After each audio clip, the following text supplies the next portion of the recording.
It started with a dare, a half-whispered rumor about a locked sublevel beneath the old Vista Mall. Most of it was rubble and boarded storefronts now, but someone claimed they'd seen light flickering through a crack in the floor. A glow that pulsed red and green, like an arcade that never shut off. Mia didn't believe it, but Raphael grinned when he heard. They waited for the janitor's truck to drive off before slipping through a broken emergency exit behind the loading dock. Inside, the mall felt colder than outside. The silence wasn't total. There were distant clinks, soft mechanical hums, but nothing ever echoed back. Their phones picked up no signal. That made Raphael laugh. He called it perfect atmosphere. Half the place had been gutted. Plastic tarps dangled from the ceiling, stirring slightly without wind. A cracked elevator shaft yawned open behind a wall of caution tape. Next to it, an access panel hung loose. Behind it, stairs, concrete, stained, steep. They weren't on any map. Raphael held his camera up. "Might be some crazy old machines down there," he said. Mia just rolled her eyes and followed him down. The air grew humid and wrong. The metal railing was sticky to the touch. By the third landing, the light from above was gone. At the bottom, there was a single door, rusted, warped, with faded letters they couldn't quite read. When Raphael pushed it open, the light hit them. Soft, golden, buzzing faintly. It looked like every arcade from their childhood, but the screens didn't show games. They showed entrances. Theirs. Mia had always been the cautious one. She planned everything, double-checked exit routes, and never filmed anywhere without permission. Raphael, on the other hand, thrived on risk. The more unstable the structure, the better the views. Together, they ran a small urban exploration channel. Abandoned schools, service tunnels, forgotten basements. The Vista Mall had been on their list for months. It had that perfect mix of public access and decay, half renovated and half forgotten. But what really drew them was the rumor that underneath the mall, sealed off decades ago, there was a floor that didn't show up on any blueprint. An old arcade left to rot after a kid vanished in the early 90s. Some said the place had been bricked up. Others swore the power still worked. They didn't believe most of it, but a lead like that was worth a shot. They entered just after midnight through a side door that no longer locked. Mia brought backup batteries, flashlights, and a printed floor plan. Raphael brought bolt cutters and a GoPro taped to a rig he'd built from an old selfie stick. They moved quietly through the darkened hallways, recording broken escalators and flickering overhead lights. Mia noticed it first, a hollow sound beneath one of the tiled sections near the maintenance corridor. Raphael started tapping the floor until something shifted. Behind a warped plywood panel, they found it. The stairwell. It led nowhere official. No signage, no camera.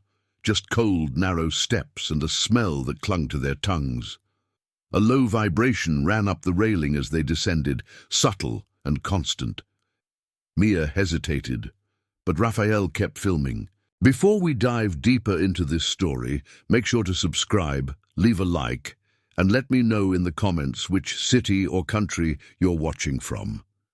Now let's begin. The stairs narrowed as they descended, not by construction but by feeling. The concrete steps grew slightly uneven. The walls seemed to lean closer, as if folding inward to watch them. The air thickened, humid and metallic, coating the inside of their nostrils with each breath. Mia checked the flashlight. Its beam was tight, too white, almost clinical, and it didn't reach far. The camera's night mode distorted the surroundings, turning the walls into grainy static. Behind them, the light at the top of the stairwell had vanished. There was no sound from above, just the occasional drip somewhere far below. Raphael laughed softly. "You're filming this, right?" Mia nodded. He smiled, but there was tension in it. Neither of them mentioned that their phones had gone dark 2 levels up. They reached a landing. A steel door stood crooked in its frame, one hinge loose, the other buried in rust. Letters had once been painted across it, but now only fragments remained. Mia traced them with her gloved fingers. R-A-D-E. She looked at Raphael. He was already pulling it open. The door groaned like something exhaling after decades of silence. Warm light bled out, golden and dense, accompanied by a faint electronic buzz. It wasn't comforting. It felt staged. Inside, the walls glowed faintly with the hum of fluorescent tubes. They stepped into the arcade. It wasn't dusty, it wasn't broken. Everything looked clean, untouched, except for the smell. A sour, sticky scent clung to the air, like spilled soda and overheated plastic. Rows of arcade machines stood perfectly aligned, bright buttons, animations flickering, sound effects playing on a loop. But none of the games made sense. Names they didn't recognize, scores that read in unfamiliar numbers. Some machines had no controls, only screens. Mia approached one. The glass reflected her, but her eyes looked off. Not wrong, not distorted, just slow. Her reflection blinked after she did. Raphael was filming everything. He panned across the rows of machines, pausing on one with no name. On its screen was an image. The stairwell they had just come down, live, and in the corner, time stamped. 3 minutes in the future. Raphael leaned closer to the screen. The image was identical. Same stairs, same peeling paint, same rusted railing. But there was something off in the perspective. The camera seemed lower, tilted slightly, like someone was filming from behind them. No one else had come down those stairs. Mia pulled him back gently. "Something's not right," she whispered, but even her voice felt heavy, muffled. Sound didn't move properly here. It hit the air and just stopped. They walked deeper into the room. More machines buzzed softly, emitting colors that looked too saturated for the lighting. The carpet beneath them was patterned in shapes that twisted when stared at too long. Mia stepped on a spot that felt moist, but when she looked down it was dry. Her shoes left no footprints. In the back corner, there was a prize counter, still stocked. Plastic toys, faded posters, and shelves of stuffed animals that looked slightly off, too symmetrical. Some of them had their eyes on the wrong side. Next to the counter, a coin changer blinked erratically. Raphael placed a hand on it. It was warm, not from electricity. It felt biological. He pulled away. His palm smelled burnt. They found another machine. Its screen played a video on loop, a grainy recording of a mall entrance. Their mall. But in this version, it was daytime, crowded. People walked in and out, all wearing identical grey coats. Mia turned around. A woman stood across the room, between two machines, not moving. Her face was calm, almost kind, and she wore a brown dress from another era. She blinked once, very slowly. Raphael didn't see her. He was focused on filming the wall. When Mia turned back, the woman was gone. No sound, no footsteps, just the faint rustling of something brushing against plastic. They stood there for a long time, neither speaking. The lights didn't flicker, the machines didn't fail, but the feeling in the air shifted, a kind of alertness, like they were no longer alone.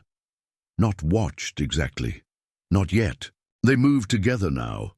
No more splitting up, no more filming everything. Mia held the flashlight low, watching the floor. The patterns shifted under her steps, not visually but spatially. She walked 10 steps and ended up where she started. Raphael cursed under his breath. The GoPro was glitching. The screen flickered, cutting between frames that hadn't happened yet. 1 second showed his own feet. The next, it showed him looking at himself. At the far end of the arcade, they found a hallway. Narrow, uneven, paint peeled in long curls from the walls, and the buzzing overhead lights dipped into silence.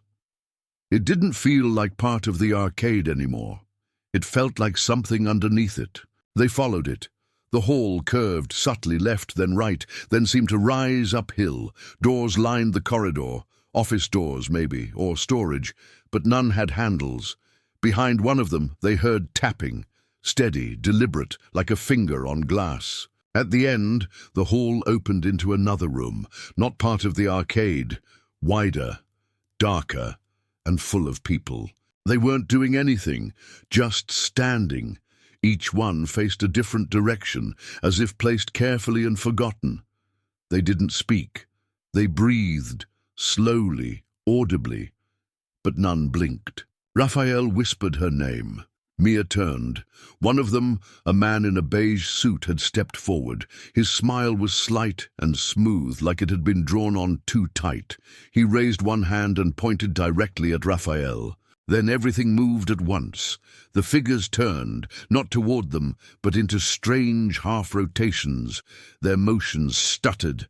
One began walking, then stopped mid-step and reset. Another twitched so fast it blurred. Raphael stepped back. The man in the suit followed. He wasn't running, but space closed between them fast. Raphael grabbed Mia's arm and vanished. He was there one moment, fingers tight around her sleeve, and then gone. No flash, no sound, just absence. Mia stood frozen. The figures didn't react. They reset into stillness, like someone had pressed pause.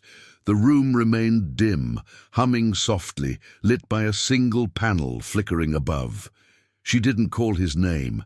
Something told her not to. Backing out, she returned to the hallway. But the path wasn't the same. The curve reversed. The incline steepened. Doors that hadn't existed were now present, each one slightly ajar, leaking a cold, sour air. She chose none of them. Instead, she ran. Not fast, the corridor didn't allow speed, but enough to feel motion. Her flashlight flickered, and the air around her grew thicker, heavier. Her feet dragged, as if the floor had become slightly sticky. At the end, another room, not the arcade, something adjacent, older. Tiles lined the walls, some cracked, others pulsing with a faint orange glow. A vending machine stood in the center, humming steadily. It was stocked with cans that had no labels. Mia approached but didn't touch it. The hum was too deep, too constant, more like breathing than electricity. One can inside moved slightly. It hadn't been touched, it just shifted. Behind her a sound, barefoot steps, measured, wet. She turned around, no one. Panic clawed at her throat. She pressed forward, into a service tunnel lined with pipes. They pulsed with heat, and the walls sweated moisture that smelled faintly acidic. Somewhere behind her, a machine restarted, louder than before. Something had been triggered. At the end of the tunnel, a stairwell, metal, steep, twisting upward. She grabbed the railing, and it was warm, almost hot. Her fingers stuck slightly. Still she climbed. Each step upward felt steeper than the last. Her breathing grew shallow, not from exhaustion, from pressure. The air pressed against her skin like static. Her ears popped, then rang, then fell silent. Halfway up, the stairwell shifted. The metal steps turned soft underfoot, spongy and moist. She stopped, afraid to look down. The next step was normal again, cold and solid. She kept going. At the top, a hatch. Yellow paint chipped around its edges. A broken exit sign hung beside it, cracked and flickering red. Mia pushed it open, squinting as light poured through. But the light was wrong. Dim, grey, and cold. She emerged into the mall, or what looked like it. The stores were all intact now, fully lit and clean, shiny floors, restocked shelves. Elevator music played, slowed down, slightly warped. No one else was there. She called out once. Nothing. The speaker above her crackled. A voice spoke, just 2 words, flat and dry. Arcade level. She ran through the halls, turned corners that didn't lead where they should. Past the same storefront twice, then a third time, only now the mannequins inside were closer to the glass. One of them had her jacket. She found the security office. It shouldn't have been open. Inside, walls of monitors buzzed with static, then flicked into clarity. Every screen showed the arcade, from different angles. And there they were, she and Raphael, still down there, still walking, still trying to leave. Mia stared. She watched herself pause beside a machine. Raphael pointed to something just off-screen. The version of her on the monitor turned slowly and looked straight into the camera. She backed away from the monitors. One screen went dark, then another. Each blink of static erased a piece of the image, until only one remained. Her face, still staring, still inside. Mia turned and ran. She didn't know what exit she used. The mall had folded around her like a maze, but eventually a door gave way. Night air hit her face, cold, real, loud, too loud.